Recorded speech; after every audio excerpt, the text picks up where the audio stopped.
The nightmare always started the same way. Young Jimmy Harrison, barely 20 years old, boots deep in the mud of the Mekong Delta, the air thick with humidity and the stench of rotting vegetation. Radio chatter crackling in his ear, the voice of Private First Class Tommy Chen, his radio man, always cheerful despite the hell they walk through daily.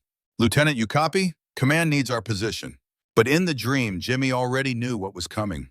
The ambush, the explosion of automatic gunfire tearing through the jungle canopy, the screams of his men as they scattered for cover. And worst of all, the moment when Tommy Chen hit the ground, blood spreading across his chest like spilled paint. In the dream, Jimmy had to make the choice again. Every single night for 50 years, save Tommy and lose the bridge, complete the mission, and let his radio man die, calling for help in a language Jimmy would never forget. "Lieutenant, I need you." James Harrison woke at 3:47 in the morning, exactly as he had for the past 18,000 mornings. His heart hammered against his ribs like it was trying to escape. Sweat soaked through his threadbare undershirt. The bedroom of his small ranch house in Riverside Falls, Nebraska felt like a cage. He sat up slowly, feeling every one of his 68 years in the protest of his joints. The digital clock on the nightstand cast a dim green glow across the room. Next to it sat a photograph in a simple wooden frame. Margaret Harrison, his late wife, smiling at him from a summer day 20 years gone. She had been the only person who could pull him back from the edge when the nightmares got too real. But Margaret had been gone 5 years now. Cancer had taken her piece by piece while Jim watched, helpless as he had been helpless in so many other moments of his life. He stood and walked through his nightly ritual. Checked the front door. Locked. Checked the back door. Locked. Checked the windows. All secure. His therapist at the VA hospital had told him this was a coping mechanism, a way his mind tried to maintain control in a world that had proven itself fundamentally uncontrollable. Jim figured the therapist was probably right, but he checked the doors anyway. In the bathroom, he looked at the man in the mirror. Gray hair, cut military short out of habit more than preference. Lines carved deep around his eyes and mouth. 3 small scars on his left cheek. Souvenirs from shrapnel in 1969. Purple Hearts, they called them. Jim had 3 of them in a box somewhere, along with his bronze star and the folded flag they had presented to Margaret at his retirement ceremony 30 years ago. He opened the medicine cabinet. 4 orange prescription bottles stood in a neat row. 2 for blood pressure, 1 for cholesterol, 1 for anxiety, though he rarely took that one. The pills rattled as he shook them into his palm, then swallowed them dry, a skill learned in foxholes where clean water was a luxury. 4:30 in the morning, too early for coffee shops to be open, too late to attempt sleep again. Jim, dressed in jeans and a flannel shirt, pulled on his work boots and headed for his truck. Riverside Falls, Nebraska was the kind of town that people from the coast forgot existed. Population 3,800 and slowly declining as young people moved away seeking opportunities their parents and grandparents had never needed to look for. Main Street had more empty storefronts than occupied ones. The old movie theater had closed in 2003. The hardware store hung on, but barely. But the town still had its diner, and Maggie's served coffee starting at 5 in the morning for the farmers and the insomniacs, and the old men who could not shake the wars they had fought half a century ago. Jim's truck, a 2005 Ford F-150 with more rust than paint, rumbled through the empty streets. He knew every crack in the pavement, every stop sign, every house. He had lived here for 42 years, had taught history at Riverside High School for 30 of those years before his retirement. He knew the families, watched generations grow up, move away, sometimes come back. The lights of Maggie's diner glowed warm against the pre-dawn darkness. Jim parked in his usual spot, third space from the door. Inside, the familiar smell of coffee and bacon wrapped around him like an old blanket. "Morning, Jim." Maggie herself stood behind the counter, a woman in her 60s with gray hair pulled back in a practical ponytail and the kind of weathered face that spoke of hard work and few complaints. She had owned the diner for 30 years, had served coffee to Jim on mornings just like this one, more times than either of them could count. "Morning, Maggie. Usual spot's open." Jim nodded and walked to the booth in the back corner, the one that gave him a clear view of the door and the street beyond. Old habits. His therapist had mentioned those too. Hypervigilance, they called it. Jim called it staying alive. The coffee appeared without him asking, black and strong enough to strip paint. He wrapped both hands around the mug and stared out the window at the empty street. Dawn was still an hour away, but the darkness had begun to thin at the edges. The bell over the door chimed. Walt Patterson shuffled in, moving with the careful steps of a man whose body had been put back together with pins and screws and determination. Walt was 74, Vietnam like Jim, though Walt had been Army infantry while Jim had been an officer. The difference in rank had never mattered between them. Jim. Walt? Walt took the seat across from him without invitation. They had been drinking coffee together 3 mornings a week for 15 years. Some mornings they talked. Some mornings they just sat. This morning felt like a sitting morning. Maggie brought Walt his coffee, 2 creams, no sugar, and a sympathetic smile. Walt's hands shook as he picked up the mug. Some days were worse than others. The VA said it was PTSD mixed with the tremors from Agent Orange exposure, mixed with just being old and tired and having seen too much. You sleep? Walt asked. Some. Liar. Jim almost smiled. You? Same dream. The one where Davis steps on the mine. They sat in silence. Outside, the first delivery truck of the morning rumbled past. Somewhere in the distance, a dog barked. Life in Riverside Falls continued the way it always had, indifferent to the ghosts that haunted the men who protected it. You going to the meeting Thursday? Walt asked. The VFW Hall hosted a veterans group every Thursday evening. Jim had gone once, 3 years ago, sat in the back, listened to men share their stories, their pain, their anger, their guilt. He had left before they could ask him to share and never went back. Maybe? That's what you always say. The sun finally broke the horizon, painting the empty street in shades of gold and amber.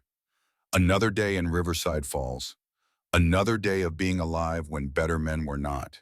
By 7:30, Jim had finished his second cup of coffee and his usual breakfast of scrambled eggs and wheat toast. He left a $10 bill on the table, far more than the meal cost. But Maggie never commented and Jim never explained. Some debts could never be fully repaid, but you kept trying anyway. The Riverside Falls Public Library opened at 9. Jim volunteered there 3 days a week, helping with the shelving, answering basic computer questions from seniors who viewed technology with suspicion, and occasionally giving talks to high school students about history. Though those were becoming rarer as the teachers themselves grew younger and less connected to the wars Jim had lived through. He had an hour to kill.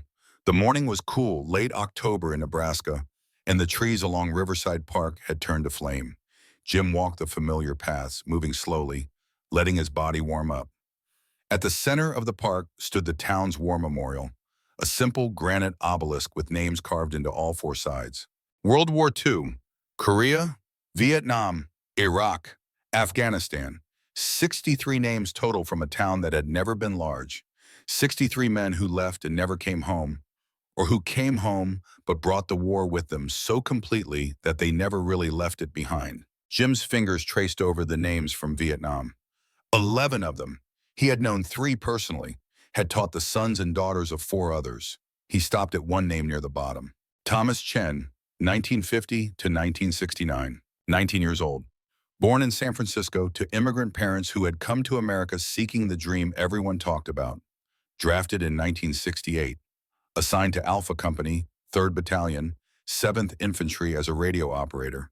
Died in the Mekong Delta on March 15, 1969, calling for help that never came.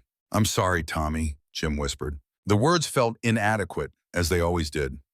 50 years of apologies had not brought Tommy Chen back to life, had not erased the choice Jim made that day, had not silenced the voice that still called to him in dreams. A voice behind him, old but steady. You come here often? Jim turned.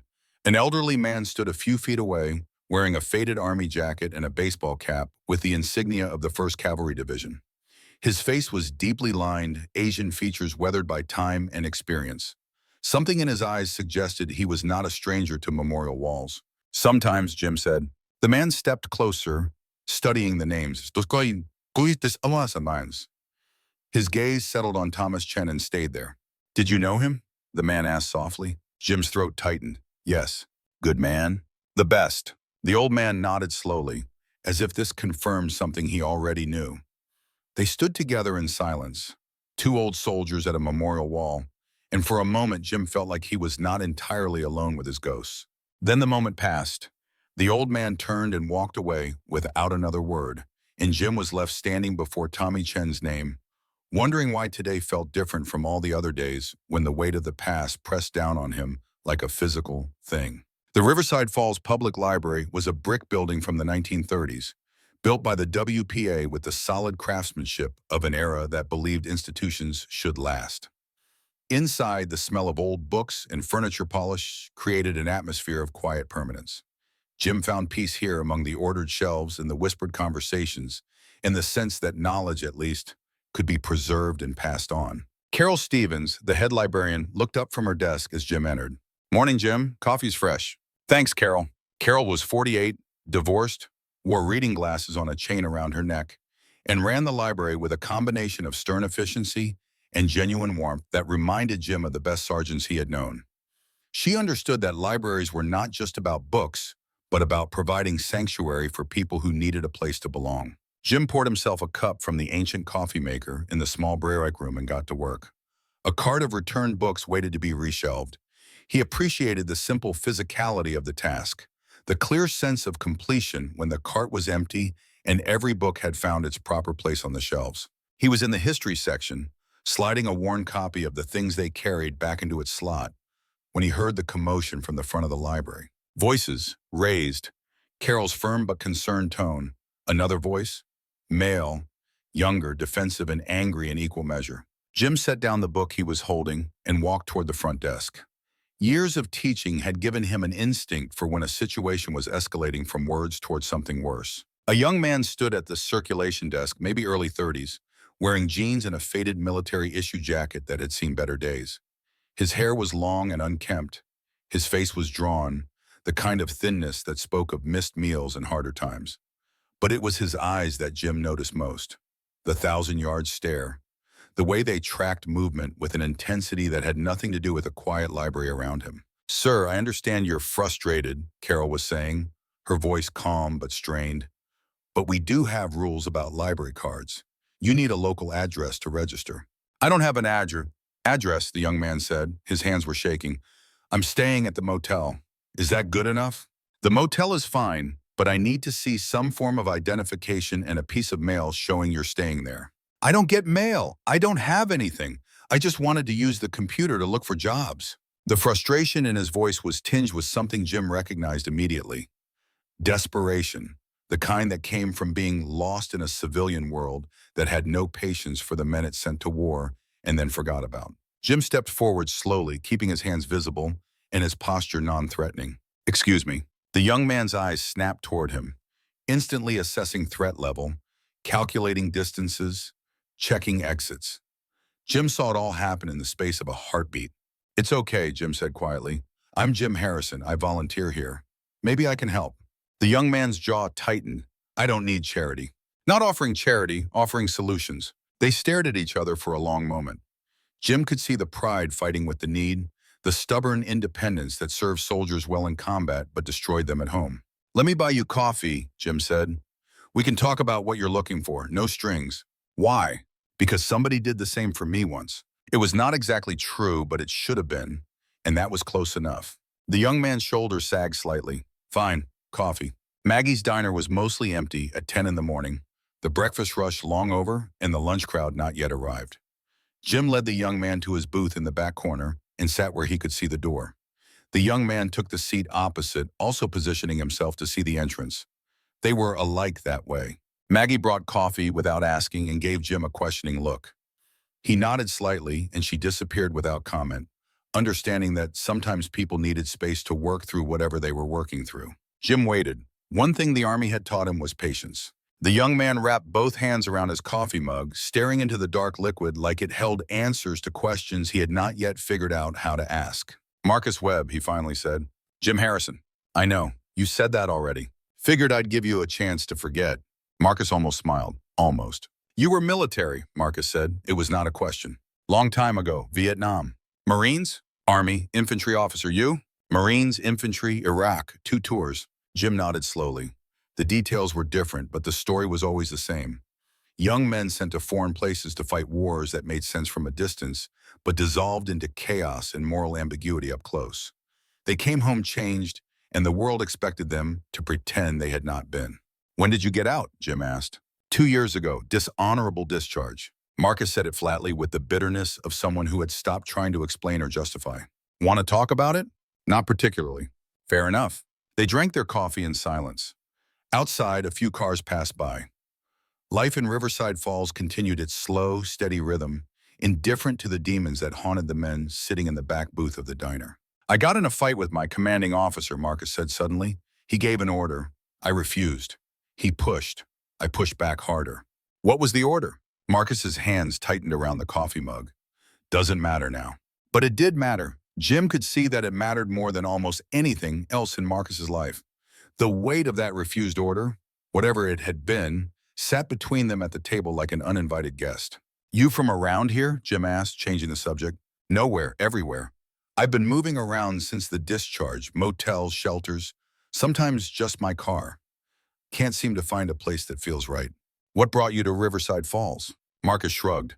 "Truck needed gas. Saw the motel had vacancies. Figured I'd stay a few days, try to find work, move on."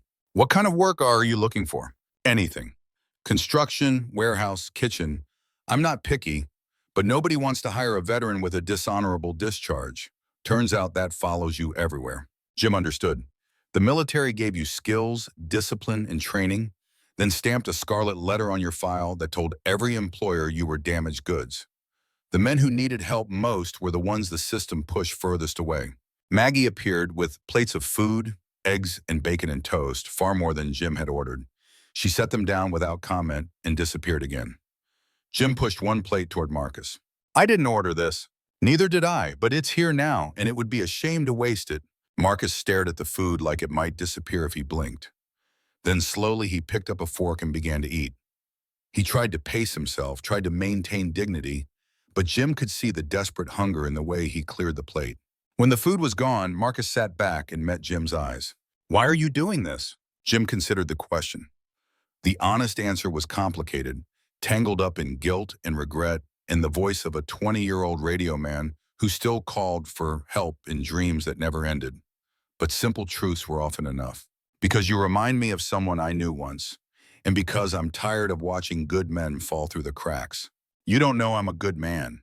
You're sitting here instead of making bad choices. That's a start." Marcus looked away, and Jim could see him fighting some internal battle.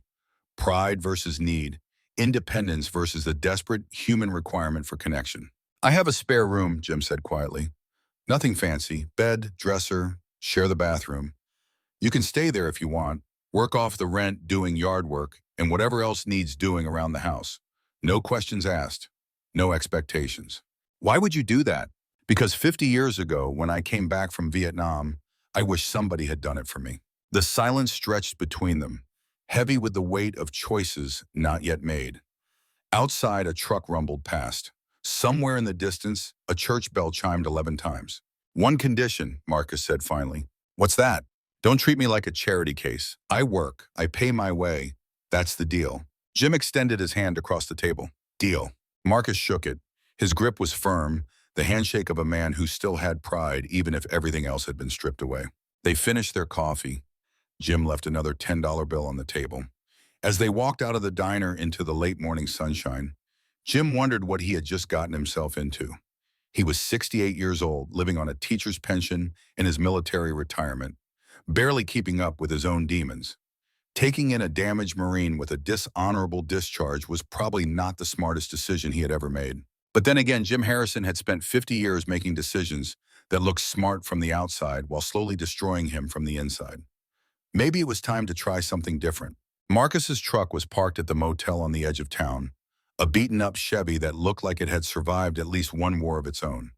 They loaded his sparse belongings into the bed, a duffel bag, a sleeping bag, a cardboard box with a few clothes and personal items. Everything Marcus Webb owned fit in the back of a truck with room to spare. Jim's house was a small ranch on Maple Street, built in the 1970s with the basic construction of that era. The yard needed mowing, the gutters needed cleaning, paint was peeling on the window frames. Since Margaret died, Jim had let things slide. Maintenance felt pointless when you were just waiting for your own time to run out. "Needs work," Jim said as they pulled into the driveway. "I've seen worse," Marcus replied. Inside, the house was clean but sparse. Furniture from another decade. No photos on the walls. No decorations that would give a stranger any sense of who lived here. Jim led Marcus down the short hallway to the spare bedroom. Used to be my son's room, Jim said. He hasn't been back in 5 years. The room was small, single bed, dresser, window looking out at the backyard, completely empty of personality or warmth. It's fine, Marcus said. Better than most places I've stayed. Jim showed him the bathroom, the kitchen, told him to help himself to whatever was in the refrigerator. The formality of it all felt strange, like they were strangers instead of two men bound by the shared experience of war and its aftermath. I usually eat breakfast at Maggie's, Jim said, but there's coffee and cereal here. Make yourself at home. Marcus nodded. Thank you. The two words carried more weight than they should have. Jim recognized the feeling. Gratitude mixed with shame. The belief that accepting help meant admitting defeat. Get settled in, Jim said. I need to head back to the library for the afternoon shift. We can talk about chores and such later. He left Marcus alone in the house and drove back to the library, his mind churning with questions he could not answer. What was he doing? Why did he feel such a strong pull toward this young Marine who could be his grandson? Why did Marcus Webb's pain feel so achingly familiar? The afternoon at the library passed in its usual quiet way. Jim reshelved books, helped an elderly woman figure out how to use the online catalog, and answered a question about the Dewey Decimal System from a high school student who seemed genuinely shocked that people had organized information before Google existed. Around 3, Carol found him in the biographies section. That young man this morning, she said. Is he okay? He will be. You're helping him? Trying to? Carol studied Jim's face with the perceptive gaze of someone who had learned to read people across library desks for 30 years. You have a good heart, Jim Harrison. I have an old heart that doesn't work as well as it used to. That's not what I meant. Jim knew what she meant. But accepting compliments had never been his strength. He returned to his books and his shelving and let the afternoon tick away in comfortable silence. Evening came early in late October. By the time Jim drove home at 6, darkness had settled over Riverside Falls like a blanket. Lights glowed in windows. Families gathered for dinner. The normal rhythms of a normal town on a normal Tuesday evening. Jim's house was dark. For a moment, he worried that Marcus had left, taken whatever he wanted, and disappeared into the night. But Marcus's truck still sat in the driveway. Inside, he found Marcus in the kitchen, rinsing dishes in the sink. Made spaghetti, Marcus said without turning around. Hope that's okay, there's extra in the pot. Jim looked at the stove, at the pot of pasta and the jar of sauce, at this small act of domestic normalcy that felt foreign in his house after 5 years of eating alone or at the diner. That's fine, Jim said. Thank you. They ate at the small kitchen table, neither talking much. The spaghetti was basic but decent. Better than Jim had made for himself in longer than he cared to admit. I started on the yard this afternoon, Marcus said. Mowed the front lawn. Figured I'd trim the hedges tomorrow if you have clippers. In the garage. More silence. 2 men, 2 wars, 1 kitchen. The distance between them felt vast and intimate at the same time. Can I ask you something? Marcus said finally. Go ahead. That name on the memorial. Thomas Chen. You said you knew him. Jim's fork stopped halfway to his mouth. He set it down carefully. He was my radio man in Vietnam. Good kid. Died too young. How did it happen? The question hung in the air between them. Jim could deflect, could change the subject, could do what he had done for 50 years and keep the truth locked away where it could not hurt anyone but himself. But something about Marcus Webb, about this young Marine who carried his own invisible wounds, made Jim want to try something different. We were on patrol, Jim said slowly. Got ambushed. Tommy took a round in the chest. We had a mission to complete, a bridge to secure. If we didn't take that bridge, a lot of other men were going to be in danger. I had to choose. Save Tommy or complete the mission. Which did you choose? I completed the mission. Marcus was quiet for a long moment. And Tommy? He died calling for help. The words sat heavy on the table between them. Marcus stared down at his plate. I'm sorry, he said quietly. So am I every day for 50 years. They finished their meal in silence. After, Marcus insisted on doing the dishes. Jim led him, understanding that Marcus needed to contribute, needed to feel useful, needed to believe he was earning his place here. Later, Jim sat in his living room chair, the television on, but unwatched, thinking about Tommy Chen and Marcus Webb and the strange symmetry of it all. How pain echoed across generations. How the wars changed, but the wounds stayed the same. Around midnight, he heard it, the sound that pulled him from his doze in the chair. A scream. Jim was on his feet instantly, moving down the hallway toward Marcus's room. The door was closed. Behind it, muffled sounds of distress. Another scream, raw and filled with terror. Jim knocked firmly. Marcus, no response. More thrashing sounds. Jim opened the door. Marcus was on the bed, tangled in sheets, fighting invisible enemies in the dark. His face was twisted in anguish. Sweat soaked his shirt. Marcus, Jim kept his voice calm and firm. You're safe. You're in Nebraska. You're not there anymore. He had been here before, with other veterans, with himself. You did not touch them, did not try to shake them awake. You just kept talking, kept providing the verbal anchor that could pull them back from whatever hell they were reliving. Marcus Webb, you're in my house, in Riverside Falls. You're safe. I've got the perimeter. Stand down, Marine. Marcus's eyes snapped open. For a moment, they did not see Jim or the bedroom or anything in the present. Then slowly awareness returned. Marcus sat up, gasping, looking around wildly. Sorry, he managed. I'm sorry, I'll leave. I should go. You're not going anywhere, Jim said firmly. This is what we do. This is who we are. You think I don't have the same dreams? Marcus stared at him. You too? Every night, son, every single night. Something shifted in Marcus's expression. Recognition. The profound relief of discovering you are not alone in the dark. I'll make coffee, Jim said.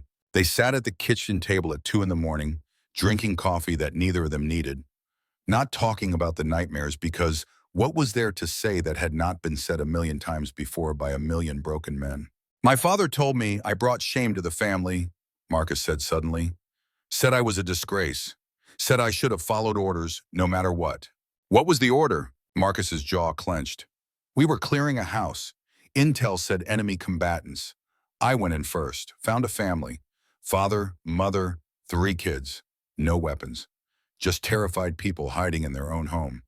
My CO ordered me to detain them, rough them up, make them talk about insurgent locations. You refused. The kids were crying, the mother was begging. They didn't know anything. They were just people trying to survive. Marcus's voice cracked. I told my CO to back off. He ordered me to comply.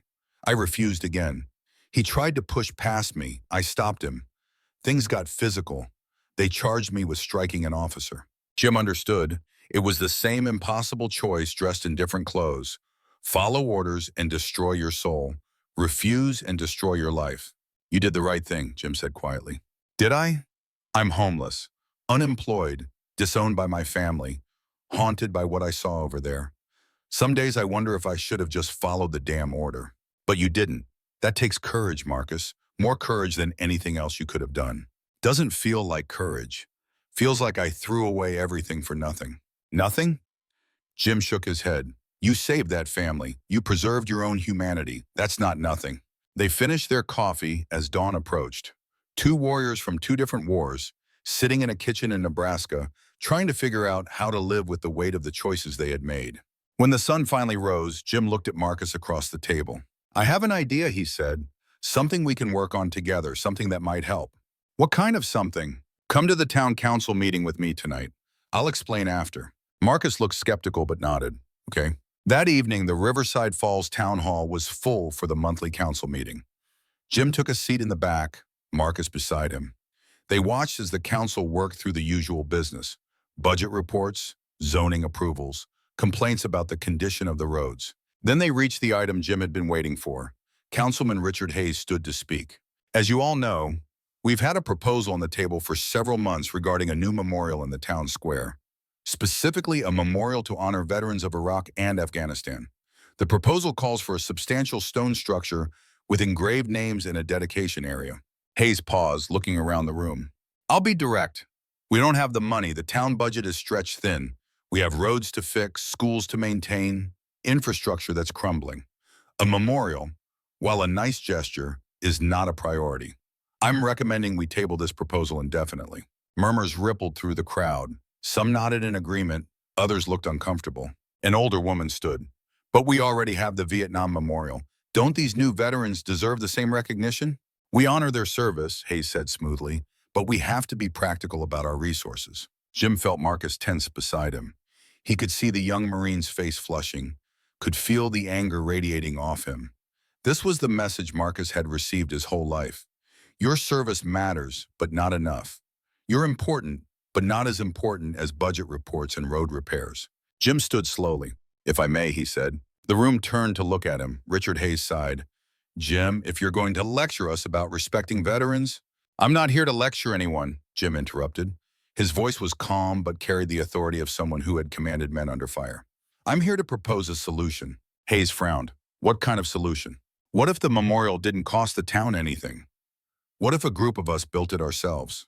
Private funding, volunteer labor. All we'd need is permission to place it in the park." The room was silent. Hayes looked uncertain. And where would this private funding come from?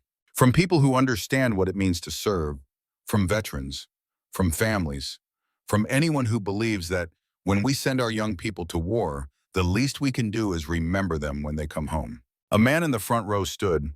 He was in his 40s, wearing a baseball cap with Iraq veteran embroidered on it. "I'll contribute," he said. "My son served in Afghanistan, lost friends over there. They deserve better than being told they're not in the budget." Another voice. "I'll help build it. My father was Vietnam. I know he'd want this." More voices joined in. The energy in the room shifted. What had been a bureaucratic decision about budgets became something else. A statement about values, about what kind of town Riverside Falls wanted to be. Richard Hayes held up his hands. "This is irregular. We'd need plans, permits, liability insurance." "I'll handle all of that," Jim said. "Just give us permission." The council members looked at each other. Finally, Mayor Patricia Coleman spoke. "All in favor of allowing a privately funded memorial for Iraq and Afghanistan veterans to be built and maintained by volunteers, subject to proper permits and planning approval?" 5 hands went up, 2 abstained, none voted against. "Motion passes," the mayor said. She looked at Jim.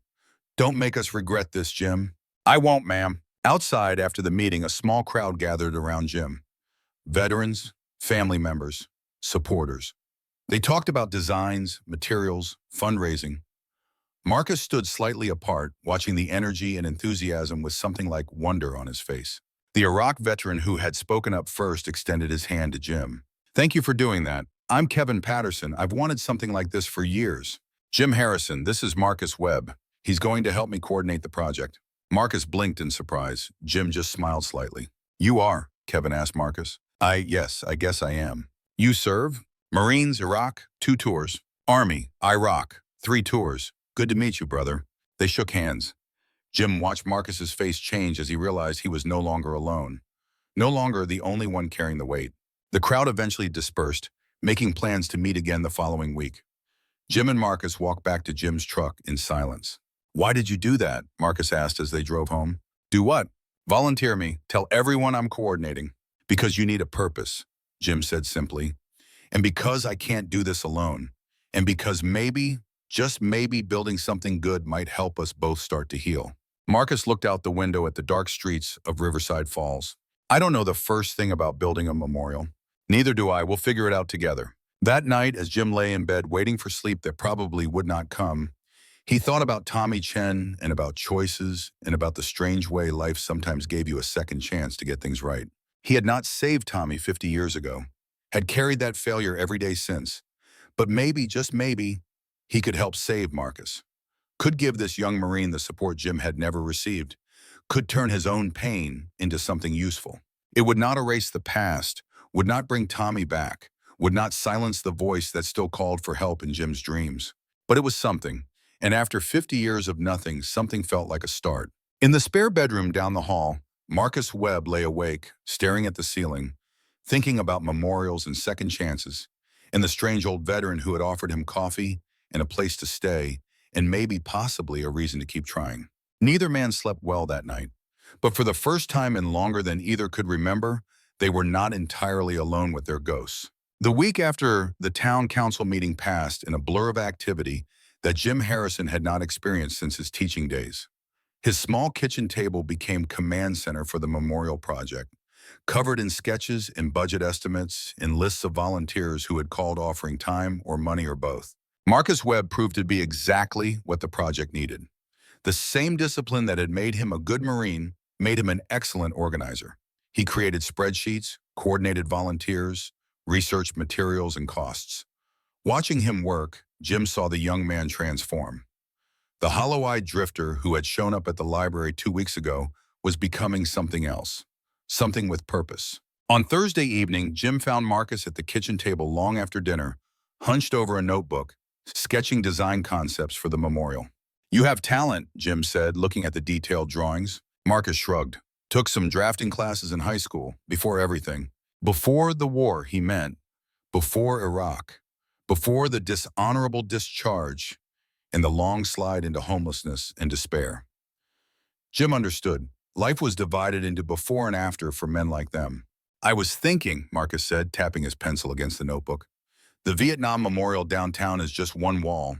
What if we made two walls? One for Vietnam, one for Iraq and Afghanistan, but have them connect in the middle like we're all part of the same story." Jim stared at the sketch.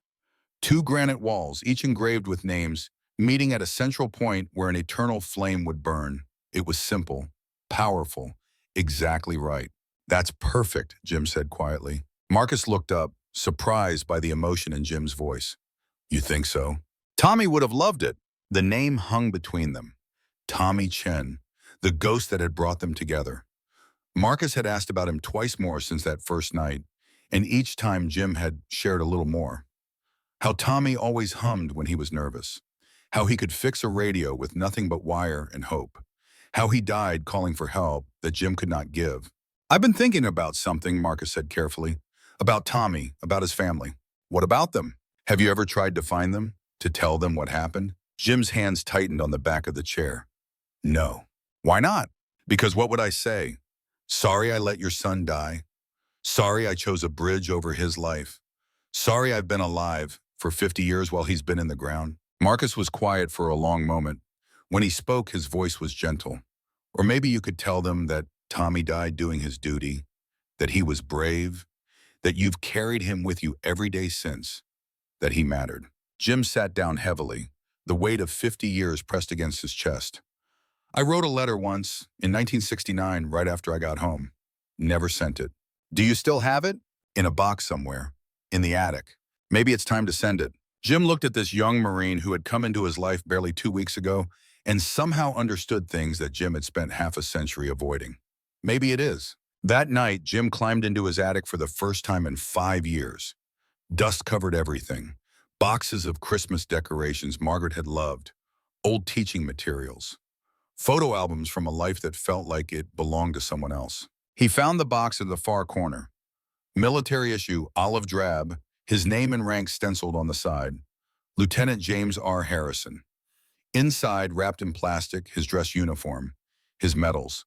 Photos of Alpha Company, all those young faces staring at the camera with the bravado of men who believed they were invincible.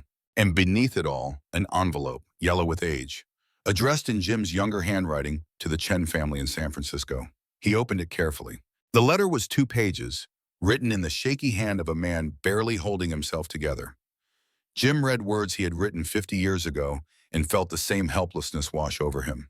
"Dear Mr. and Mrs. Chen, I am writing to tell you about your son Thomas. I was his commanding officer in Vietnam. Tommy died on March 15, 1969, during combat operations in the Mekong Delta. I want you to know that he was brave.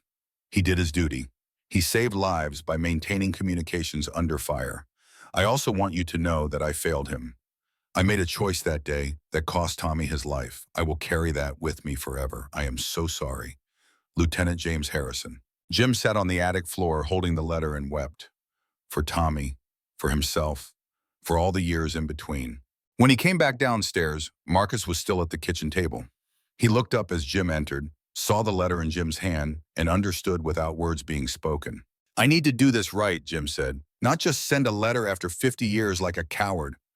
I need to go there, to San Francisco, to tell Tommy's family in person." "When?" "Soon, before I lose my nerve." Marcus stood. "I'll go with you." "You don't have to do that." "Yes, I do. You help me. Let me help you." Jim looked at this young man who had become something like a son in just 2 weeks. "It's 2,000 miles. I've driven farther for worse reasons." They left on a Tuesday morning, Jim's old Ford truck loaded with enough supplies for a week on the road. Carol had given Jim time off from the library. The memorial project was on hold until they returned. Riverside Falls would wait. The highway stretched west through Nebraska, flat and endless under October skies. Jim drove the first shift while Marcus navigated, though neither of them really needed directions. West. Just keep going west until you hit the Pacific. They did not talk much at first. The cab of the truck was filled with the comfortable silence of two men who understood that some journeys required quiet contemplation. Classic country music played low on the radio. Johnny Cash, Willie Nelson, Merle Haggard, the soundtrack of men who knew about pain and redemption. Somewhere in western Nebraska, Marcus finally spoke.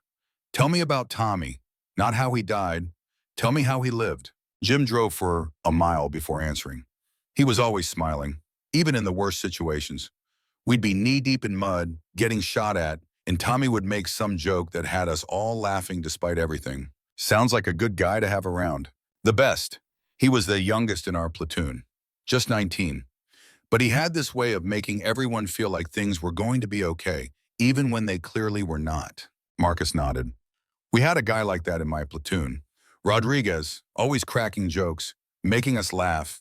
He's the one who pulled me off my CO when I lost it. Probably saved me from a court-martial that would have been even worse. What happened to him? Still in? Made sergeant? We write sometimes. He keeps telling me to come back, that he can get my discharge reviewed. But I can't go back, not after everything. Jim understood. Some bridges, once burned, could not be rebuilt. They stopped for the night in Colorado, a cheap motel off the interstate. 2 beds, thin walls, the smell of industrial cleaner barely masking decades of cigarette smoke and desperation. It was the kind of place where people went when they had nowhere else to go. Jim lay awake listening to Marcus breathe in the other bed. Around 2 in the morning, Marcus started making sounds, small whimpers at first, then louder. Words in a language Jim did not speak, then English. No, they're just kids. Stand down. I said stand down. Jim got up and shook Marcus gently. You're safe. You're in Colorado. Come back. Marcus jerked awake, gasping. For a moment, his eyes were wild, seeing threats that were not there. Then he focused on Jim, and the present settled back around him. Sorry. Don't be. Coffee? They sat in the parking lot in plastic chairs someone had left outside their room, drinking instant coffee from the motel lobby, watching the sun come up over the Rockies. 2 veterans from 2 different wars, bound together by nightmares that never quite let go. You want to talk about it? Jim asked. Marcus was quiet for a long time. Then he started talking. About Fallujah, about going house to house, clearing buildings, never knowing what was behind each door. About the day his commanding officer ordered him to rough up a family for information they did not have. About refusing. About the fight that ended his military career. Sometimes I wonder if I should have just followed orders, Marcus said. Would have been easier. Would have kept my career, my family, everything. Would you have kept yourself? Marcus looked at him. What do you mean? The part of you that knew it was wrong, the part that said no, that's the part worth keeping, even if it cost you everything else. Easy to say, harder to live. Everything worth doing is. They finished their coffee as the parking lot filled with morning travelers. People heading west for business or pleasure or escape. None of them knew they were sitting 20 feet away from 2 men who had seen things that would haunt them until the day they died. The second day took them through Utah. Red Rock country, vast expanses where you could see for 50 miles and still feel like the world was closing in. They stopped at a rest area for lunch. Sandwiches from a gas station, coffee that tasted like it had been brewed sometime last week.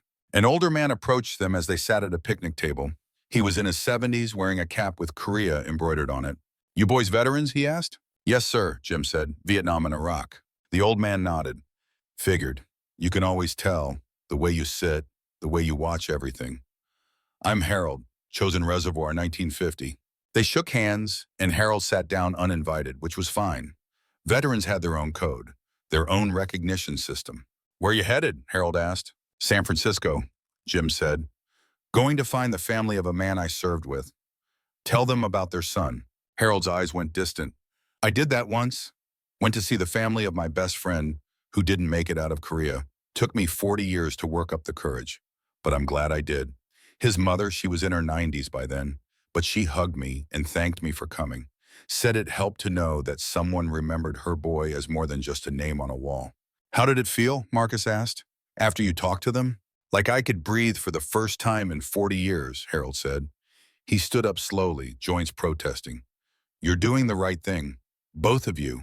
The dead deserve to be remembered, and the living deserve to let go. He walked away, and Jim watched him go, this old warrior from an even older war, still carrying his ghost but somehow still standing. They reached Nevada by evening.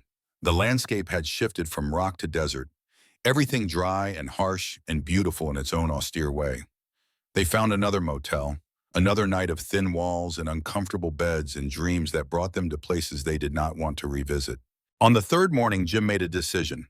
Before they drove any farther, he needed to make a call. He sat in the truck with his old flip phone, the one he had kept despite Marcus telling him smartphones were better. He had found a phone number online. Peter Chen, San Francisco, age 66. It had to be him. Tommy's younger brother would be that age now. Jim's finger hovered over the call button. What if Peter did not want to hear from him? What if 50 years of silence had turned into 50 years of anger? What if Jim had built this up in his mind as some kind of redemption, when really it was just selfishness, trying to ease his own guilt at the expense of a family that had moved on? Marcus climbed into the passenger seat. You going to call or just stare at the phone all day? What if he doesn't want to talk to me?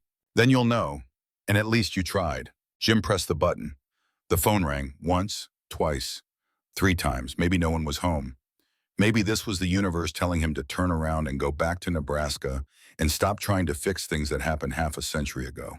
Hello? The voice was male, older, with the slight accent of someone who had grown up speaking 2 languages. Is this Peter Chen? Yes, who's calling? Jim's mouth went dry. My name is James Harrison, Lieutenant James Harrison. I served with your brother Thomas in Vietnam. Silence on the other end, long enough that Jim thought Peter had hung up. Then quietly, I've been waiting for this call for 50 years. Jim's heart hammered. You have?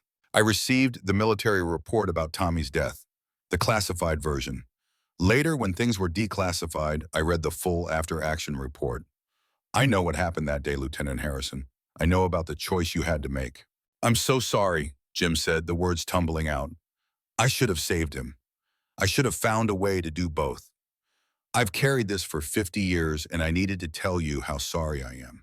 Lieutenant, may I tell you something? Of course. I was angry for a long time, 30 years maybe.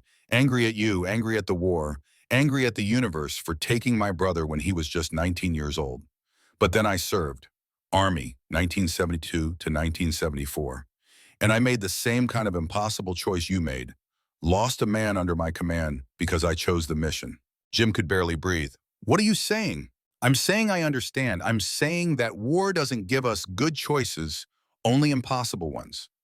I'm saying that Tommy did his duty, and so did you. And I'm saying that if you're calling me after 50 years, you've been carrying guilt that isn't yours to carry. Tears ran down Jim's face. Marcus, sitting beside him, stayed completely still. I wrote you a letter in 1969, Jim said. Never sent it. I've been too afraid. What did it say? That Tommy was brave, that he died doing his duty, that I failed him, that I'm sorry. Lieutenant Harrison, where are you right now? Nevada. On my way to San Francisco. I thought maybe I could come see you, if that's okay. Tell you in person about your brother. Come, Peter said firmly. Come to my house. I want to meet you. I want to hear about Tommy from someone who knew him, not just from military reports. Can you be here by tomorrow? Yes. Good, I'll text you my address. And Lieutenant? Yes? Thank you for calling, and thank you for carrying my brother with you all these years. That means more than you know. The call ended. Jim sat holding the phone, shaking. Marcus put a hand on his shoulder and said nothing because there was nothing to say that would make the moment more than it already was. They drove the rest of the way to San Francisco in a kind of daze. The landscape changed from desert to mountains to finally the lush green of coastal California. Jim had not been to San Francisco since a brief leave in 1967, before Vietnam, when the city had been full of protests and flower children and a kind of chaotic energy that had both fascinated and frightened his Midwestern sensibilities. Peter Chen's house was in the Sunset District, a modest 2-story in a neighborhood of similar homes. The fog was rolling in as Jim pulled up to the curb. He sat for a moment, unable to make his legs work. You want me to come with you? Marcus asked. Please. They walked to the door together. Jim rang the bell. Inside, he heard footsteps approaching. The door opened. Peter Chen was shorter than Jim, with gray hair and the kind of face that had aged well. He wore jeans and a cardigan sweater. But what made Jim catch his breath was the patch on the sweater. Alpha Company, 3rd Battalion, 7th Infantry, Tommy's unit. Lieutenant Harrison, Peter said. There were tears in his eyes. Just Jim, please. Peter looked at him for a long moment, then stepped forward and hugged him. Jim stood frozen, then slowly hugged back, and 50 years of guilt and grief poured out of him in great shaking sobs, while a man he had never met held him and said, "It's okay. You're home now. You're finally home." Inside, Peter's house was warm and lived in. Photos covered the walls. Peter's wife, Susan, greeted them kindly. 2 grown children stopped by briefly. Grandchildren played in the backyard. This was what Tommy Chen's life might have looked like if he had made it home. Family, continuity, love. They sat in Peter's study, surrounded by books and more photos. Jim saw pictures of Tommy in uniform, young and smiling, full of the confidence of someone who believed he had his whole life ahead of him. "Tell me about my brother," Peter said. "Tell me everything."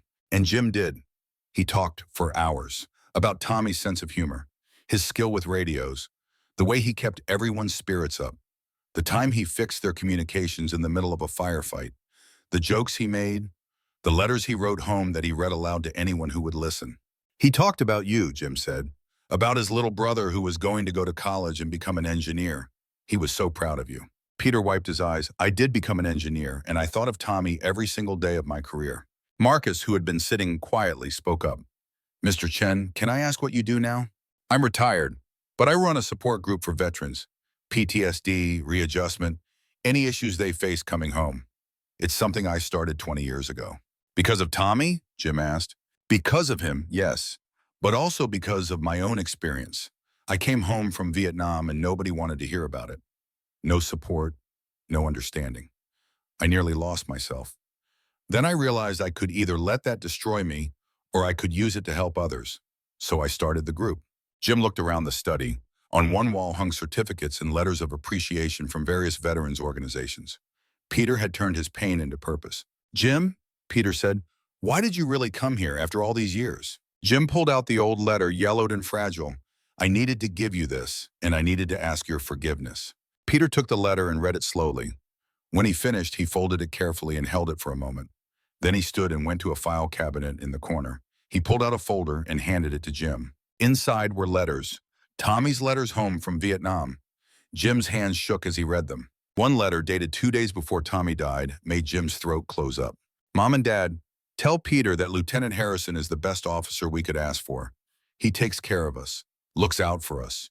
If anything happens to me, make sure he knows it wasn't his fault. War does what war does. Tell him to build something good with his life. Don't let the bad define him." Jim looked up at Peter. "He wrote this?" 2 days before the ambush, like he knew. "He wanted me to build something good. Have you?" Jim thought about the 30 years he spent teaching history, the students he had influenced, the life he had tried to live despite the guilt, the memorial project he had just started with Marcus. "I've tried," Jim said. "I'm still trying." Peter smiled. "That's all any of us can do." They talked late into the night. Peter shared his own struggles, the nightmares, the survivor's guilt when he came home and Tommy did not, the years of therapy, the slow, painful process of learning to live with loss. "I have something to show you," Peter said. He led them to his garage. Inside was a partially built memorial structure, small scale, meant for a garden or yard, 2 walls meeting in the middle. "I've been trying to get a memorial built in San Francisco for 20 years, Peter said, for all the Bay Area veterans. But the city keeps rejecting proposals, funding issues, zoning issues, political issues." Marcus stepped forward, looking at Peter's design. "This is almost exactly what we're building in Nebraska." Peter looked at him. "You're building a memorial?" "Jim and I," Marcus said. 2 walls, Vietnam and Iraq/Afghanistan, meeting in the middle." Peter's eyes lit up. "For your town?" "We just got approval," Jim said. "Private funding, volunteer labor. We're going to make it happen." "That's what Tommy wanted," Peter said softly. He went to another shelf and pulled out a notebook, old, worn, filled with Tommy's handwriting. This was his journal. I got it with his personal effects. He wrote about wanting to build something after the war, a memorial maybe, or a place where veterans could gather and support each other. He knew so many wouldn't make it home. He wanted those who did to have something that honored everyone. Jim held the journal like it was made of glass. Inside, Tommy's words spanned months, plans and dreams and hopes for a future he never got to see. This is what I've been trying to do for 20 years, Peter said. Honor Tommy's dream. An idea formed in Jim's mind. What if we did it together? What do you mean? Two memorials, Riverside Falls and San Francisco, built at the same time, connected, different locations, but the same purpose, same design, dedicated together. Peter stared at him. You'd do that? Tommy wanted to build something good. Let's build it. For him, for all of them. Marcus pulled out his phone. If we coordinate, we could have volunteers working in both places, share designs, share resources, make this bigger than just one town. Peter sat down heavily. I've been trying to do this alone for 20 years. I never thought to ask for help. You're not alone, Jim said. None of us are. That's the whole point. They stayed in San Francisco for 3 more days. Peter introduced them to his veterans group. 20 men and women from multiple wars, all supporting each other, all working through trauma together. Jim shared his story in the group. The first time he had ever told the complete truth about Tommy's death to anyone except his therapist. The group listened without judgment. Several came up to him after, thanked him for his honesty, shared their own impossible choices. Marcus found himself opening up too, about the incident in Fallujah, about his dishonorable discharge, about feeling like a failure. The group embraced him, told him he had done the right thing, that protecting civilians made him a hero, not a disgrace. On their last evening, Peter had a small dinner party, his family, some members of his veterans group, and a few other guests. Jim found himself sitting next to an older man who had been mostly quiet during the meal. Robert Webb, the man introduced himself. Colonel Marines retired. Jim shook his hand. Jim Harrison, Army, Vietnam. I know who you are, Robert said. Peter told me about you, about what you're doing with the memorial. It's important work. Robert looked across the room to where Marcus was talking with Peter's grandson. That young man with you, Marcus Webb, is he related to you? No, just a friend. He's helping with the memorial project. Robert's jaw tightened. He's my son. Jim went very still. Your son? Haven't spoken to him in 2 years, not since his discharge. I told him he brought shame to the family. Robert's voice cracked. I was wrong. Have you told him that? I don't know if he'd listen. There's only one way to find out. Jim watched as Robert stood slowly and walked across the room to where Marcus stood. Watched as Marcus's face went through shock, anger, defensiveness. Watched as Robert said something that made Marcus's eyes fill with tears. Watched as father and son embraced for the first time in 2 years, both men crying, both men finally letting go of pride and hurt. Later, Marcus came to find Jim. Did you know? Just found out. Are you okay? I don't know. He apologized. Said he was wrong. Said he's been following my story through Peter's group, that he heard what I was doing with the memorial. He's proud of me. That's good, isn't it? It's terrifying. What if I mess it up again? What if I let him down? Jim put a hand on Marcus's shoulder. You won't. And even if you do, that's what family does. They stick around. They forgive. They try again. Is that what we are, family? I'd like to think so. The drive back to Nebraska felt different. Lighter somehow. Jim and Marcus talked more, laughed more. They stopped at random places just because they looked interesting. A roadside diner in Utah that served the best pie Jim had ever tasted. A used bookstore in Colorado where Marcus found a book on memorial design that had detailed schematics. They called Peter twice a day, coordinating plans. Peter had gotten his veterans group energized about the Twin Memorial Project. Volunteers were signing up. Local stoneworkers were donating materials. Even the San Francisco city government, seeing the groundswell of support, was reconsidering their previous rejections. On the 3rd day of driving somewhere in western Nebraska with home just hours away, Jim's phone rang. The screen showed David Harrison, Jim's son, who had not called in 6 months. I should take this, Jim said, pulling over at a rest stop. Want privacy? Marcus asked. No, stay, Jim answered. David. Dad. His son's voice was tight, professional. The voice he used when he was about to deliver bad news in a lawyer kind of way. I got a call from the town council, something about you starting a major construction project without consulting me. It's a memorial, David, for veterans. Dad, you're 68 years old. You had a heart scare last year. You shouldn't be taking on something this stressful. I'm fine. Are you? Because I've also heard you've taken in some homeless veteran, some kid with a dishonorable discharge. Dad, that's not safe. Jim felt his temper rising. His name is Marcus. He's a good man who needed help. He's a stranger. What do you even know about him? I know he served his country. I know he made a hard choice that cost him everything. I know he deserves better than being alone. This is what you always do, David said, his voice rising. You take on these projects, these causes, these broken people, and you never think about yourself, never think about your family. Maybe that's because my family doesn't need me. You're doing fine without me, David. You made that clear when you moved to Chicago and stopped calling. Silence. Then quietly, I stopped calling because talking to you is like talking to a ghost. You're never really there, Dad. You're always back in Vietnam, always with your dead radio man, always somewhere I can't reach you. The words hit Jim like bullets. David, I'm sorry. I'm coming to Nebraska. We need to talk about this, about your health, about your living situation, about maybe it's time to consider assisted living. I'm not going into a home. Dad, you're alone. You wake up screaming. You can barely take care of yourself. Let me help you. I don't need help. I'm doing fine. Are you? Are you really? Jim looked at Marcus, who was standing a respectful distance away, but clearly listening. At this young Marine who had come into his life and given him purpose again. At the memorial project that had lit a fire in him he thought was long dead. Yes, Jim said, for the first time in a long time, I actually am. He hung up. Marcus walked over. Your son? Thinks I'm losing it. Wants to put me in a home. Are you? No, maybe. I don't know. Jim leaned against the truck. He's right about one thing. I haven't been much of a father. Been too busy living in the past. So stop, Marcus said simply. Start now. It's not too late. When they pulled into Riverside Falls that evening, the sun was setting over the plains. The town looked exactly the same as when they had left, but somehow Jim saw it differently now. This was home, not just a place he had been hiding, but a place he could build something meaningful. Carol was waiting at the library the next morning with a smile and a hug. You're back. How did it go? Better than I could have hoped, Jim said. The memorial project kicked into high gear. Peter's contacts in the stone industry got them materials at cost. Veterans from 6 surrounding counties volunteered their time. Kevin Patterson, the Iraq veteran from the town council meeting, organized work crews with military precision. Marcus was everywhere at once, coordinating schedules, solving problems, leading crews.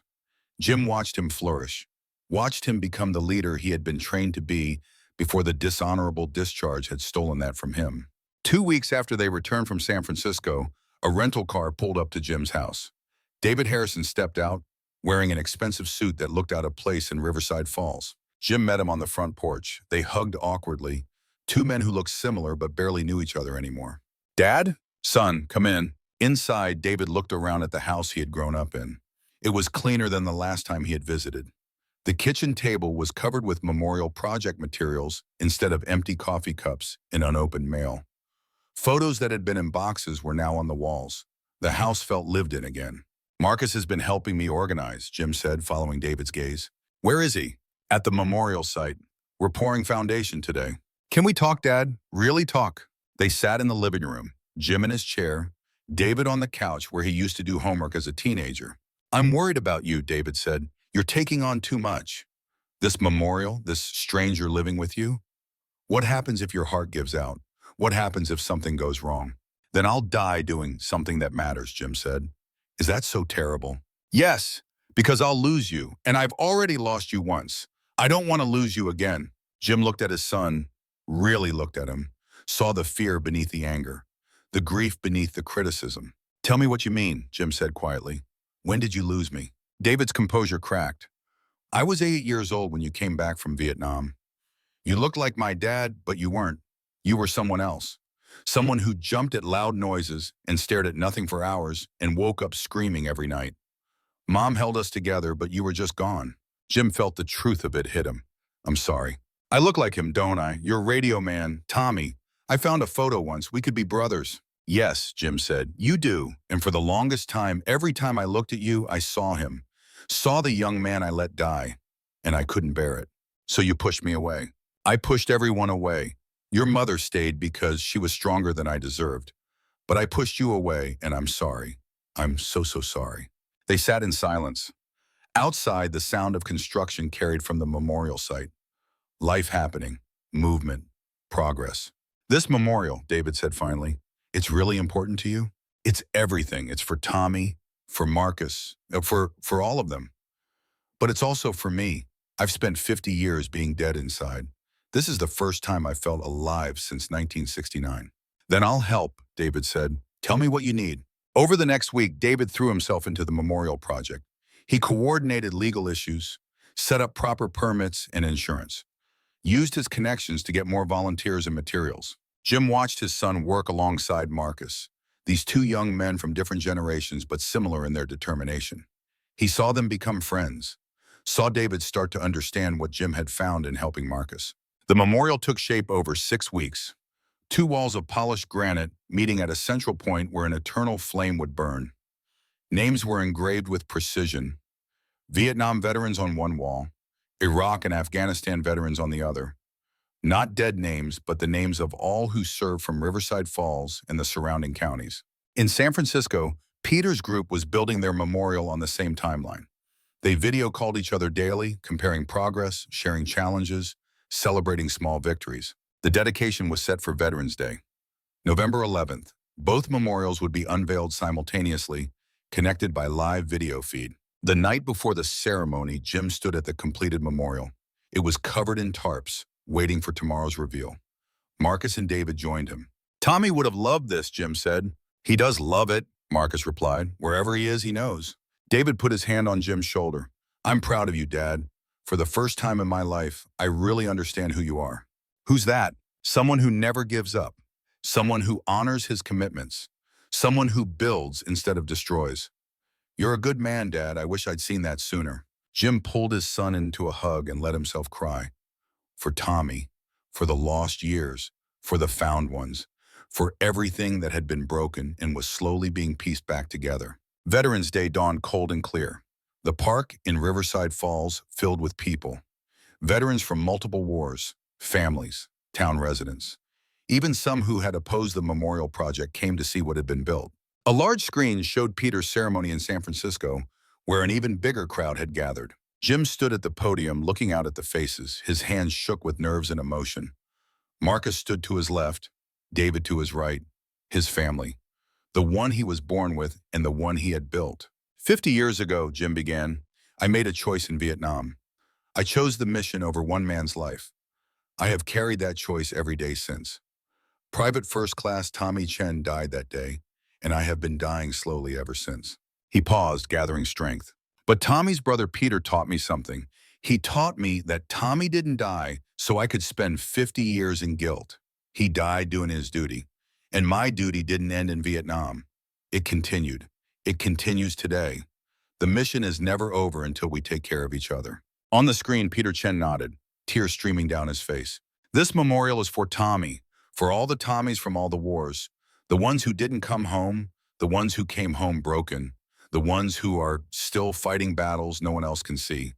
This memorial says we remember, we honor, we help, and we never stop serving each other. The tarps came down. Both memorials revealed simultaneously. The crowd gasped at the beauty of it.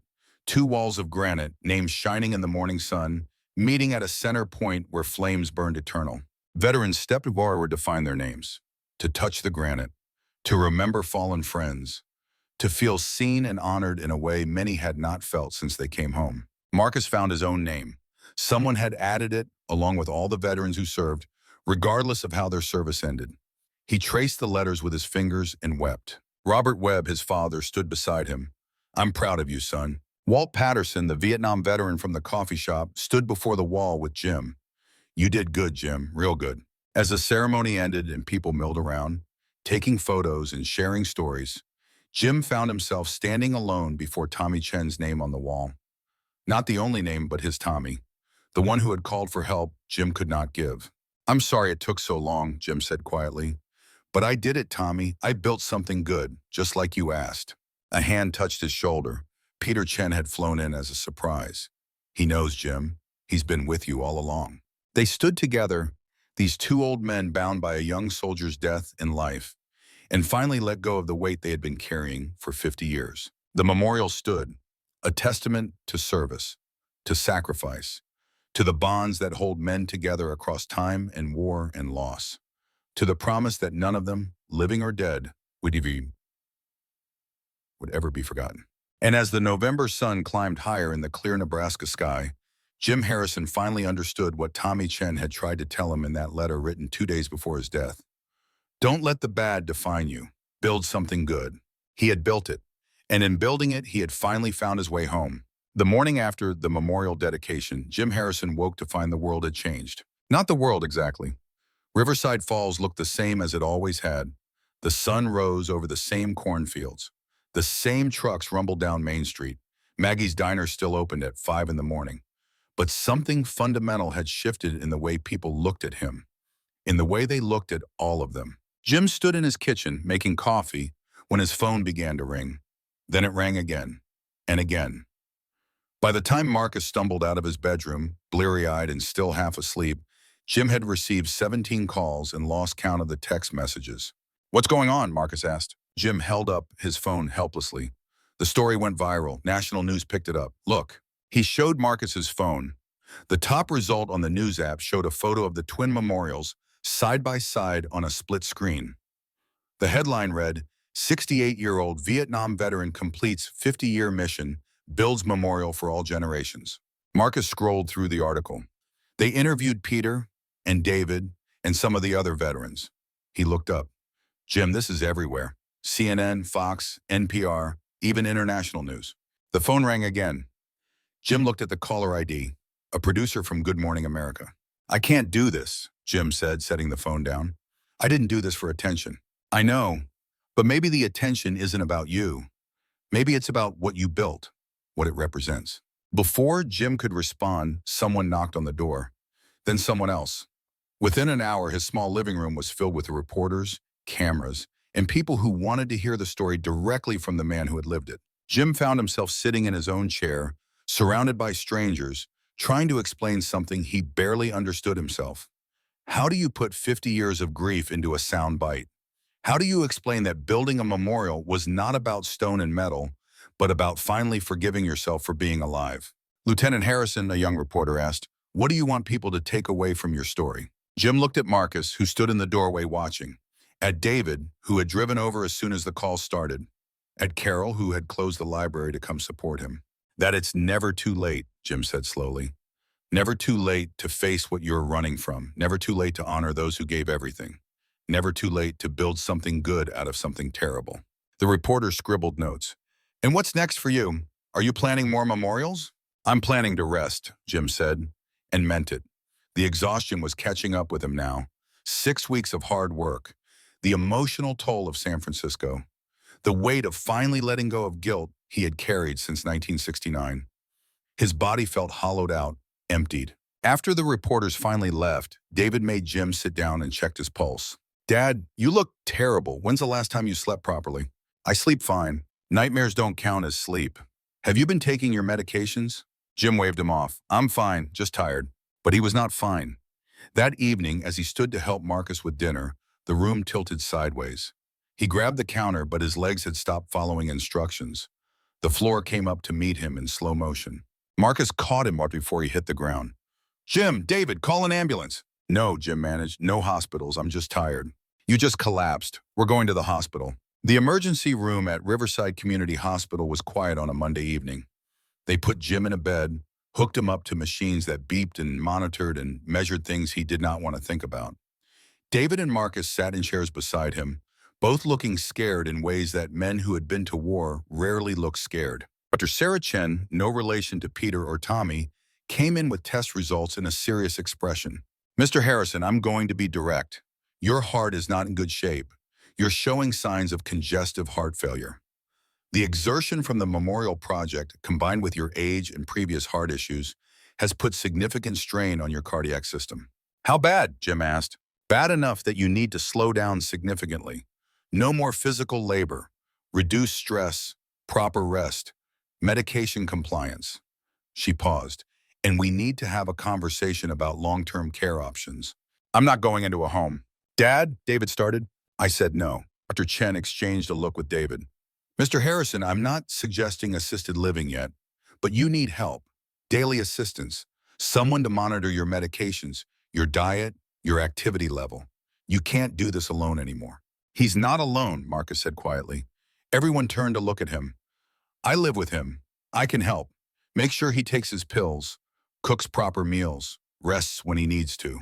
That's a big responsibility, Durchen said. I know. But he took me in when I had nothing, gave me purpose when I'd given up. This is what you do for family. Jim felt his throat tighten. Marcus, you don't have to. Yeah, I do. They kept Jim overnight for observation. He lay in the hospital bed, listening to machines beep and nurses walk past in the hallway, and thought about mortality. He was 68 years old. He had outlived Tommy Chen by almost 50 years, had outlived Margaret by 5. How much time did he have left? And what would he do with it? The next morning, Peter Chen called. He had seen the news coverage, heard about Jim's collapse. How are you feeling? Like I'm falling apart, Jim admitted. You pushed yourself too hard. We both did. But Jim, look what we built. Look what you started. I'm tired, Peter. So tired. I know, but there's something I need to tell you, something I've been working on. Peter's voice carried an excitement that cut through Jim's exhaustion. Do you remember Tommy's savings? The money he had when he died? Vaguely. I invested it 50 years ago in a trust fund. I've been waiting for the right purpose, the right moment to use it. Jim, that original $10,000 is now worth $2.3 million. Jim sat up in the hospital bed. What? Compound interest over 50 years. Conservative investments. It's grown, and I want to use it to start a foundation, the Tommy Chen Veterans Foundation, dedicated to helping veterans with PTSD, building memorials, funding support programs. Everything Tommy would have wanted. Peter, that's your money, your brother's money. No, it's our money. Yours, mine, Marcus's. Every veteran who needs it. I want you to be chairman. I want Marcus to be director. I want David to handle the legal work. I want this to be bigger than just 2 memorials. I want this to be national. Jim could barely speak. Tommy's last gift. Yes, and it's time to give it to the world. They released Jim from the hospital with a list of restrictions that read like a denial of everything that made him feel alive. No strenuous activity, no long drives, no stress. Take medications 3 times daily. Rest frequently. Consider assisted living. Jim crumpled the discharge papers and tossed them in the truck's trash bag. You're not going to follow any of that, are you? Marcus asked from the driver's seat. I'll follow what makes sense. The rest is just doctors being overly cautious. The rest is doctors trying to keep you alive. I'm 68, Marcus. I've lived longer than I probably deserved. Quality matters more than quantity now. Marcus pulled into Jim's driveway and turned off the engine. Don't talk like that. You're not done yet. Maybe I am. Maybe this memorial was my last mission. No, the foundation is your next mission. Peter's offering you a chance to help thousands of veterans. You can't walk away from that. Jim looked at his house, small, modest, the place where Margaret had died 5 years ago.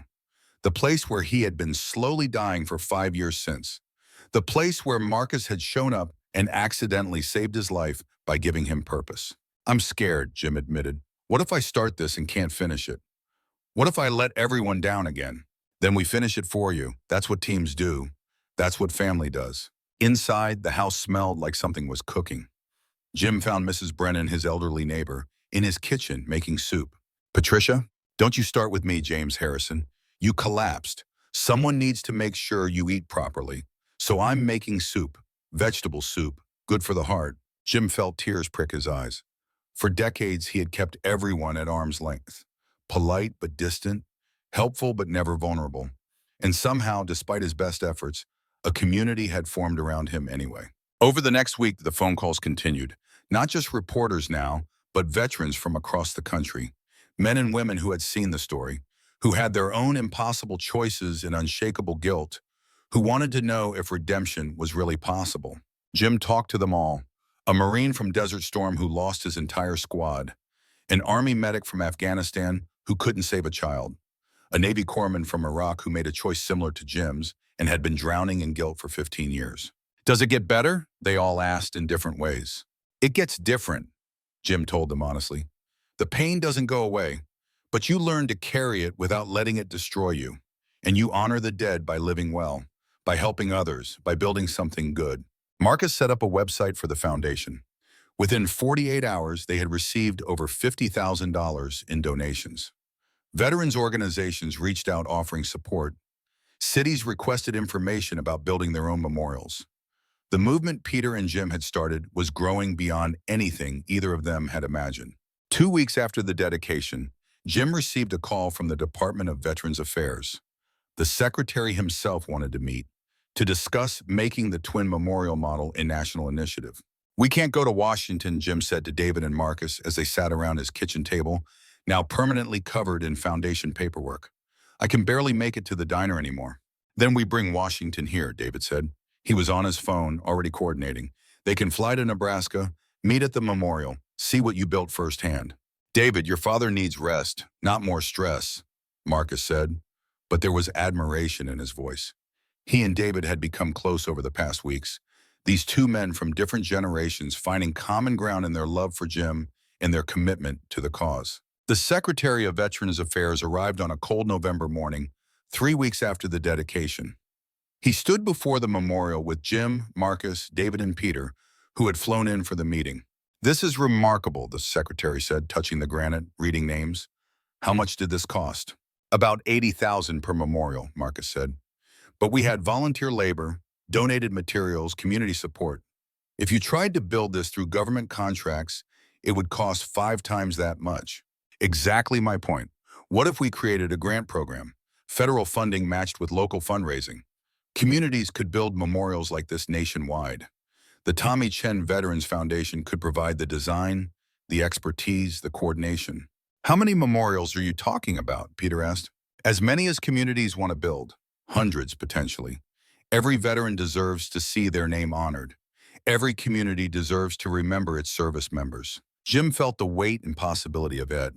Tommy Chen's death, 50 years ago in a jungle half a world away, rippling forward into a movement that could touch thousands of lives. "Tommy would have loved this," Jim said quietly. "Then let's do it in his name," the secretary replied.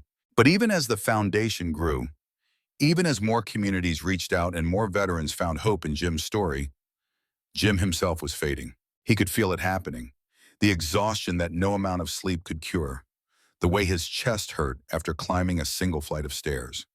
The moments when his heart seemed to skip, flutter, remind him that it had been working for 68 years and was tired. Dr. Chen wanted him to consider surgery, a pacemaker, maybe more, but Jim refused.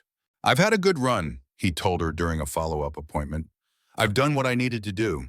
I'm not interested in buying a few more years if it means spending them in hospitals and recovery." "You're giving up." "I'm accepting reality. There's a difference." Marcus was furious when he found out. "You're just going to let yourself die?" "We're all dying, Marcus, every day. I'm just closer to the finish line than you are." "That's a coward's answer." The words hit like a slap. Jim stood from his chair, anger flaring. "What did you say?" "You heard me. You spent 50 years punishing yourself for surviving. Now you've finally found peace, finally built something that matters, and you're going to throw it away? That's not honor. That's cowardice." They stood in Jim's living room, two men who loved each other, staring each other down. Finally, Jim sat back down, the fight draining out of him. "I'm tired, son, so tired." Marcus knelt beside Jim's chair. "I know, but you're not done yet. The foundation needs you. I need you. We all do. You don't need me. You've got this. You, David, Peter, you'll carry it forward. But we want you here to see it, to know that what you started matters, that Tommy's death meant something, that your survival meant something." Jim put his hand on Marcus's head, a gesture that felt both paternal and like a blessing. "It already means something. Because of you. Because of what you've become."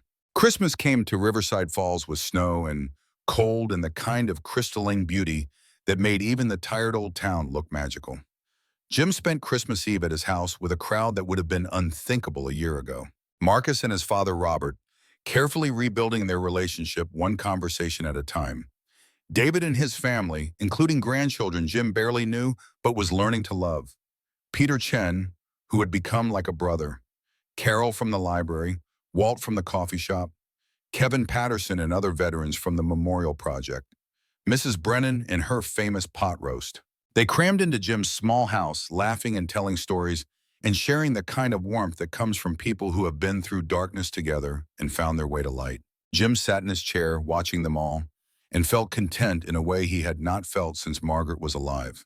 Maybe before that, maybe since before Vietnam, when he was young and believed the world made sense. "Merry Christmas, Tommy," he whispered, too quiet for anyone to hear. "Look what we built." On New Year's Eve, the foundation officially launched. Peter had flown in again, bringing paperwork and plans and enough enthusiasm to power a small city. They signed documents at Jim's kitchen table, making it all legal and real. The Tommy Chen Veterans Foundation. Mission statement: to honor all who serve by building memorials, funding mental health support, and creating community among veterans of all eras. Jim signed his name as chairman. His hand shook and the signature looked nothing like the bold script of his youth, but it was done. Legal. Real. To Tommy, Peter said, raising a glass of sparkling cider. To Tommy, everyone echoed. Jim raised his glass and thought about the young radio man who had died calling for help. About 50 years of guilt and grief. About how sometimes the people we lose save us anyway, in ways we never expected, if we let them. January brought bitter cold to Nebraska. The kind of cold that made the old and infirm stay inside, made bones ache and hearts work harder just to keep blood flowing. Jim had a routine now. Marcus made sure of it. Morning medications with breakfast, light walk around the house if he felt up to it, foundation work from his chair, mostly phone calls and reviewing grant applications. Afternoon rest, evening medications with dinner, early bed. It was a quiet life, smaller than the previous months of frenetic activity, but there was peace in it. David visited every weekend now, bringing his wife and the grandchildren. They would sit with Jim, tell him about their lives, listen to his stories about Vietnam and Tommy in the old days. The distance that had existed between them for decades was closing, though both men knew time was running out. "I'm proud of you, Dad," David said one Sunday afternoon. They were alone in the living room while the grandchildren played in the snow outside, not just for the memorial, for everything, for surviving, for keeping going when it would have been easier to give up. "I almost did give up, many times. But you didn't. That's what matters." Jim watched his grandchildren through the window, building a snowman, laughing, living without the weight of war on their shoulders. "I wish I'd been a better father to you. You were the father you could be, Arfarati. I understand that now. War takes things from us, but you're here now. That's what matters." On a Wednesday in late January, Jim woke to find he could not catch his breath. His chest felt like it was being crushed. The room spun. Marcus found him on the floor of his bedroom, conscious but struggling. "Hospital, now." This time Jim did not argue. The doctors were blunt. Heart failure, advanced. His heart was operating at 30% capacity. Without intervention, he had weeks, maybe days. "We can do surgery," Dr. Chen explained, "but at your age, with your condition, the risks are substantial. There's a good chance you wouldn't survive the operation, or you'd survive but need extensive recovery and rehabilitation."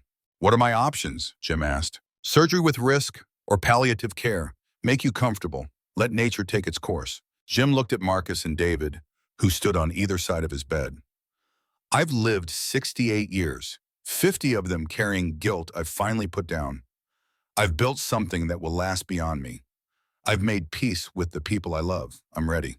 "Dad, no," David said. "Son, I'm tired, and it's okay. I've had a good ending to a hard story. That's more than most people get." They moved him to a hospice room. Quiet, peaceful. Windows that looked out at snow-covered fields. No machines beeping, no fluorescent lights, just comfort and dignity and time. The word spread quickly through Riverside Falls and beyond. Jim Harrison was dying. They came to visit. Veterans he had helped, students he had taught decades ago, neighbors who had known him as the quiet man on Maple Street. The diner filled with people swapping stories about Jim, about his kindness, about how he had changed their town. Walt came and sat beside Jim's bed, holding his hand. Two old soldiers from Vietnam, one getting ready to cross over. "You did good, Jim," Walt said. "Real good." "You too, brother. Take care of yourself." Carol from the library brought books she thought Jim might want. He was too weak to read, but the gesture meant everything. Mrs. Brennan brought soup, even though Jim could barely eat. "You're a good man, James Harrison. Margaret is waiting for you." Peter flew in from San Francisco and did not leave. He pulled a chair up to Jim's bed and they talked about Tommy, about the memorial, about the foundation that would carry forward. "You kept your promise," Peter said. "You built something good." "We built it together." Robert Webb came with Marcus. The elder Marine stood at attention and saluted Jim. "Thank you for saving my son, sir." "He saved me first." The grandchildren came, not fully understanding, but knowing Grandpa Jim was going somewhere they could not follow. They drew him pictures, told him about school, made him smile. David stayed at the hospice, sleeping in a chair beside his father's bed. They talked about everything, about Margaret, about Vietnam, about missed years and found redemptions. I love you, Dad, David said. I don't think I've said that enough. I love you too, son. I'm sorry I wasn't there the way I should have been. You're here now. That's what matters. On the 5th day, Jim's breathing became labored. The hospice nurse said it would not be much longer. Marcus sat on one side of the bed, David on the other, Peter at the foot, the men who had become Jim's family in the final chapter of his life. I need to tell you something, Jim said, his voice weak but clear. The foundation. Marcus, you need to lead it. You're ready. You've been ready. Jim, I can't. I'm not you. You're better. You're younger, stronger. You understand what these veterans need because you are one. You've got David for legal, Peter for experience. You've got a whole community supporting you. Promise me you'll do it. Marcus was crying. I promise. Good. David, take care of him. He's your brother now. I will, Dad. Jim looked at Peter. Thank you for forgiving me, for letting me be part of Tommy's legacy. You were always part of it, from the moment you carried him with you all these years. Jim closed his eyes. He was so tired. But it was a good tired. The tired that came from a life fully lived in the end. Tommy, he whispered, I'm coming. Tell Margaret I'll be there soon. In the quiet hospice room, surrounded by the people he loved, James Harrison took his last breath. It was peaceful, gentle. The end of a story that had been hard but had found its grace note. The memorial service was held at the memorial he had built. Hundreds came. Veterans from multiple wars, town residents, people who had known Jim for decades and people who had only known him through his final mission. Marcus spoke, though he could barely get through it. Jim Harrison taught me that it's never too late to find purpose. Never too late to help someone. Never too late to honor those we've lost by living well. He saved my life. And in saving mine, he saved his own. David spoke about a father he had lost young and found again late, about regrets and redemptions. Peter spoke about his brother Tommy and how Jim had carried Tommy's memory for 50 years and how that love had built something beautiful. They lowered Jim's ashes into the ground at the base of the memorial, next to a plaque that read, Colonel James R. Harrison, U.S. Army, Vietnam, builder, teacher, friend. He kept his promise. Life in Riverside Falls continued. The seasons turned. Winter gave way to spring.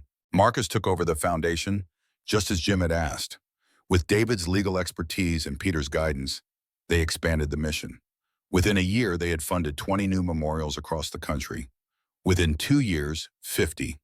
The model Jim and Peter had created became a blueprint for communities nationwide. Marcus met a woman at a veterans event, Sarah, an Army nurse who had served in Afghanistan. They bonded over shared trauma and shared hope. Married 2 years after Jim's death. Had a daughter they named Jamie, after the man who had saved them both. David moved back to Nebraska, opened a law practice focused on veterans issues, brought his family closer to the memorial, closer to his father's legacy. Peter continued running his support group in San Francisco. The twin memorials, separated by 2,000 miles, remained connected. Veterans would visit one and then the other, completing a pilgrimage of healing. Robert Webb retired from the Marines and joined the foundation board. Father and son, working together to help other veterans the way Jim had helped Marcus. Carol took over the Veterans History Project at the library, collecting stories from local service members, making sure their experiences were preserved and honored.